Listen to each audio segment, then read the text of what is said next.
The film begins by taking us back to the unsettling past of the central character, Seiji Hasumi. He's portrayed as a man carrying a cold and sociopathic personality with zero regard for human lives. The narrative takes us on a journey back to Hasumi's younger days when he was just a 14-year-old boy, his father deeply suspicious of Hasumi's possible role in the premature death of his personal tutor stands ready to discipline him while his mother tries to soften the harsh situation. Amidst this building tension, we witness Hasumi climbing the stairs gripping a knife in his hand. This creepy act signals the emerging sociopathic traits within young Hasumi. The tension in the household escalates, reaching a critical point as the door of the room housing Hasumi's parents slowly creaks open. This scene abruptly cuts at this point, right after signaling Hasumi's entrance into their room. We later piece together the horrific truth. Hasumi had mercilessly killed his own parents. The narrative then fast-forwards to the present day where Hasumi is now a much-adored teacher. His charming manner and friendly approach have won the hearts of his students and colleagues, perfectly hiding his dangerous sociopathic tendencies of killing people. In a meeting at the school office, staff members are immersed in a heated debate over uncontrolled cheating in exams. Hasumi puts forward the idea that cell phones have become the primary tool for cheating among students. As a countermeasure, he suggests jamming cell phone signals during tests. However, this idea is met with resistance from his colleagues due to its illegal nature. Once classes conclude, a trio of school friends, Hayami, Reika, and their friend come together. Reika confronts Hayami, the mastermind of the cheating syndicate, questioning his involvement in such activities. Unfazed by her accusation, Hayami boasts about his foolproof cheating strategy and his ability to remain undetected. Amid these events, the father of a female student named Irina storms into the school, accusing the institution of turning a blind eye to his daughter's bullying. In the subsequent scene, a group of female students approach Hasumi, revealing shocking allegations against Shibahara, a sports teacher. They claim that Shibahara is engaging in sexual misconduct with a student named Mia.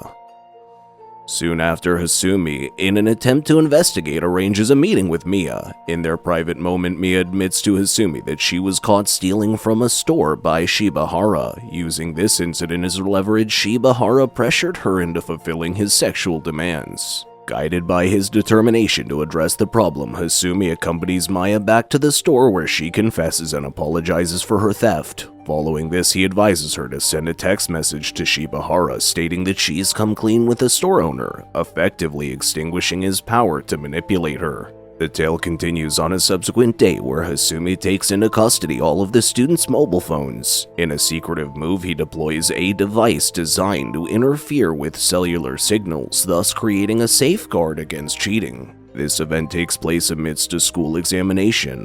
When the testing concludes, a group of bully boys led by Tadanuma takes out their frustration on Hayami because he failed to share the answers. Later, Hayami deduces that their mobile phones were intentionally rendered inoperative, and their fingers point towards the faculty advisor of the school's radio club, Suri. Meanwhile, Suri, taken aback upon overhearing the accusation, steps in to rectify the misunderstanding and states clearly that he had no role in the phone jamming. However, the storyline takes an unexpected twist, gaining an added layer of intrigue when Rina's father makes yet another appearance. He returns, becoming more and more outspoken regarding instances of bullying taking place within the school. This man's persistence and increasing complaints about the situation start to test Hasumi's patience. Hasumi, who is already tired of his father's constant and unwelcoming confrontations, reacts with even stronger repulsion this time around. Yet, there is a chilling difference. Behind his reaction, there lurks a more sinister intention. The wheels start turning in his mind, and he arrives at a shocking decision that the man's interference has to end permanently. Next, we witness an intimate moment when Mia encounters Hasumi on the school rooftop. Overwhelmed with gratitude, she embraces him and their interaction evolves into a passionate kiss. Suddenly, they're interrupted by the arrival of a third person. Hastily, Hasumi ushers Mia away before confronting this intruder, none other than the school's main bully, Tadanuma. While all this is happening at the school, Rina's father is struggling because he's upset that his concerns about bullying haven't been solved. As he puffs on a cigarette, his anger flares. After finishing, he thoughtlessly discards the still lit cigarette. Unbeknownst to him, this simple act triggers a disastrous fire, engulfing his house and claiming his life. It's now clear that during an earlier jog around the man's property, Hasumi had replaced the water in the containers around the home with kerosene. Following the tragic incident, the storyline grows increasingly complex as Hasumi seeks out Kumi, the art teacher at the school, for a tense conversation. Rumors have been swirling around the school community about Kumi's alleged sexual affair with a student, and Hasumi decides it's time to confront him directly. Caught off guard by the confrontation, Kumi finds himself admitting to the truth and offering an apology. This confession revealing a secret that could ruin his reputation and career gives Hasumi a significant advantage. Seeing a golden opportunity in front of him, Hasumi uses his newfound leverage as a bargaining chip.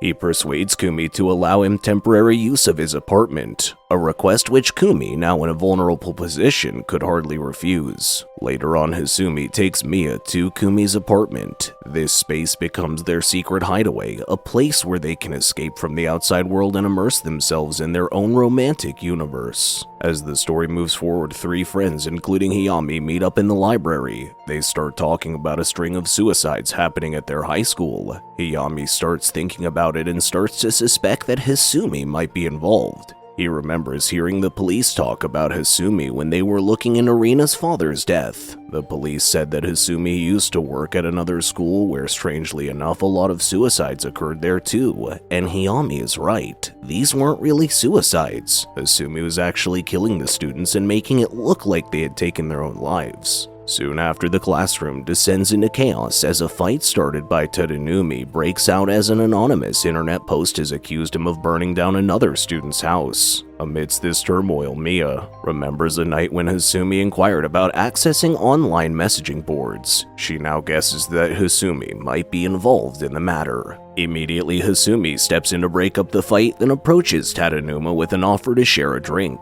Hasumi then takes him out and murders him. In the next scene, we see Hasumi working out at night. Suddenly, the movie takes us back in time to when Hasumi was only 14 years old. This is a dark moment when young Hasumi did the unthinkable. He killed his own parents. We see him walking with their dead bodies on the ground. He calmly cleans the blood off his body and hides someone's shoes by burying them. Then he puts on a show like something out of a movie. He pretends to be attacked. He cuts himself with a knife and calls the police for help. During the call, he acts as if someone is grabbing him and then drops the phone. To make his pretend attack look real, he stabs himself in the back and slams into a wall. Now back to the present day, Suri talks to Hayami. Suri has been doing some detective work on Hasumi. He tells Hayami that he found out some very weird stuff that links Hasumi to several deaths, including his own parents. What Suri doesn't know is that Hasumi can hear their talk, because he put a hidden listening device in their room. Later, Hasumi follows Suri and finds him on a train. There are not many people around, so Hasumi kills Suri and makes it look like Suri hanged himself. The school talks about Suri's death the next day, and this makes Hayami understand that Hasumi was listening to their talk. He runs to find the hidden device, but when he finds it, Hasumi appears. They have a face-off about Suri's death. Hasumi hits Hayami and then ties him up, eventually killing him. Later, Hasumi takes Mia to the fancy apartment again for a romantic time. While Hasumi's taking a shower, Mia finds a bunch of mobile phones in Hasumi's bag. She's shocked when she sees the phone of the missing bully boy, Tadanuma. When Hasumi comes back, Mia asks him about the phone. He says he forgot to give it back to Tadanuma after they had drinks, but Mia starts thinking that something is not right. Hasumi gets worried that Mia's getting too close to figuring out he killed Tadanuma. He decides to make a fake note pretending to be from Mia, saying that she's going to kill herself and decides she has to die. The next day, a student is filming others working at a school event. Later, another student is very sad because her boyfriend, Tadanuma, is the only one who's not there. Mia sees how sad she is and runs off to find Hasumi to talk about it. In this unsettling chapter of the movie, we find Hasumi luring Mia to the school's rooftop. He's tired of her questions about Tadenuma's death. In a shocking turn, she knocks her out and throws her off the building, trying to make it look like she killed herself. Suddenly, another student shows up searching for Mia. Hasumi swiftly knocks her out too and ends her life. Now, with 2 students' deaths on his hands, he can't cover it up anymore. He decides he has to create a larger disaster at the school and blame it on Kumi, the art teacher. He calls Kumi, telling him to come quickly.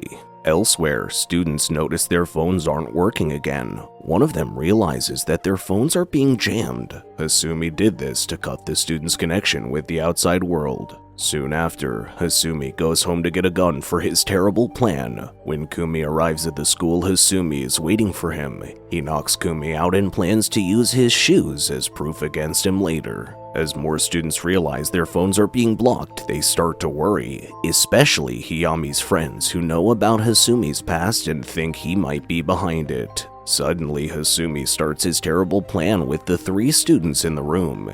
Other students hear gunshots and Shibahara, the sports teacher, rushes out.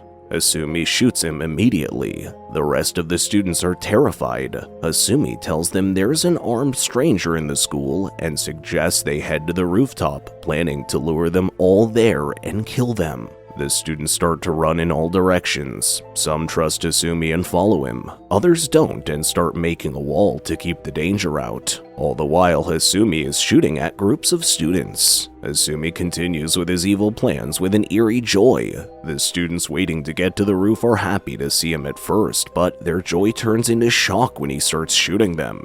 He keeps hunting and shooting down more students. Luckily, one student gets out of the school and finds a man outside to ask for help. But then he feels he has to go back to save his friend. At the same time, a girl is trying to get away by going down a rope. They finally meet each other, but the boy's joy gives them away. He shouts the girl's name and Hasumi hears him from a window. The boy tries to fight back, but sadly, Hasumi shoots them both down. As this chilling story gets close to the finish, we see Hasumi lighting a hall on fire before he goes to hunt the next bunch of students. The scared students run in all directions, trying to escape as Hasumi chases them with his shotgun. At the same time, Reika and her friend are hiding, scared out of their minds. They make the choice to use the emergency way out. Hasumi crosses paths with Kumi's boyfriend, who notices Kumi's shoes on Hasumi's feet. Realizing Hasumi's sinister plan to pin all of the deaths on Kumi, he tries to fight back but is overpowered and killed by Hasumi. In a clever move, Reika and her friends stuff their classmates' clothes with bodies, making it appear as if they are the ones escaping down the emergency route. Hasumi shoots at the route multiple times, satisfied that he has eliminated all the students of the school, unaware of the fact that Reika and her friend are still alive. After the gruesome school massacre, Hasumi tries to disguise his actions by pretending he was attacked and handcuffed by Kumi, who then supposedly killed himself using Hasumi's shotgun after committing the massacre. However, the arrival of the police and the discovery of the 2 survivors, Reika and her friend, threatens the well-laid plan.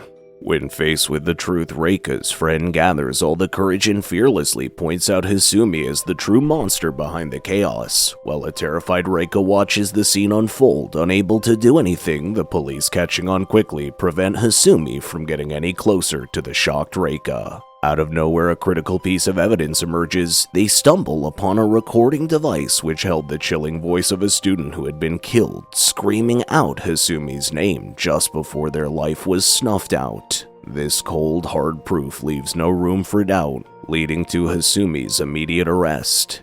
In the midst of the shocking revelations, Reika, distraught and overwhelmed, starts asking questions about her friend Hayami, unaware of the cruel reality that Hasumi had claimed his life too. Yet, as the movie draws to a close, a ray of hope pierces through the darkness. It's revealed that Mia, against all odds, managed to survive the bloodbath. In conclusion, the movie's a chilling tale of one man's descent into madness and the horrifying violence that follows. It shows the lengths to which some people will go to cover up their dark deeds and the courage of others to seek the truth and ensure justice is served. The film ends on a note of hope, with the survival of Mia, a testament of the resilience of the human spirit, even in the face of unspeakable horror. Thank you so much for watching. Please don't forget to like and subscribe. I'll see you in the next video.